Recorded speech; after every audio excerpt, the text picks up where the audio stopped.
Figuring out whether a denial of service attack will succeed is really based on whether you did a good job earlier planning out the network, looking at the systems, taking a really deep inventory of the services that are on different servers, where those services are and where those servers are, what they support, understanding what the intermediate devices are, the manufacturer, the model number, and so forth. Getting a really good, complete, rich map early during the enumeration and footprinting processes, that's a critical component because that tells you whether you've got anything that you can conduct a denial of service attack on in the network.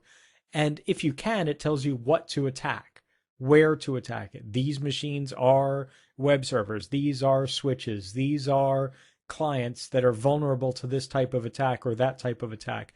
The web front end might be very, very resilient, but the database server may not be resilient. And the database server is over here and it looks like this and it services these ports. The easiest thing to do is take that network map, that nefarious network map, that catalog of hosts and devices, and research that to look for unpatched vulnerabilities or even patch vulnerabilities that where the patch level doesn't match what you've found.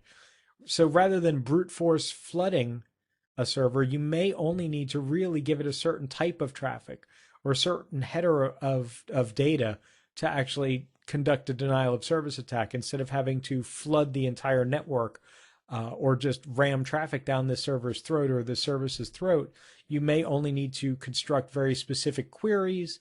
You may need to, construct an email that just has an attachment that happens to be really large, and that's enough against this service with this service level and patch level to actually bring it down.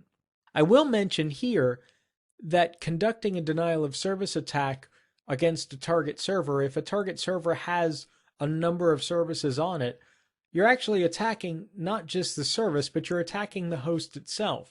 So potentially attacking, let's say, a domain controller that's also running a web server and is also running an email server.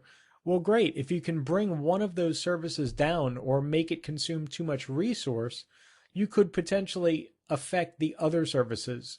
So you may not be able to flood the Active Directory side, but if you can flood the email side to consume all system resources, you've brought down a domain controller. That's an interesting aspect that I'll demonstrate in a moment.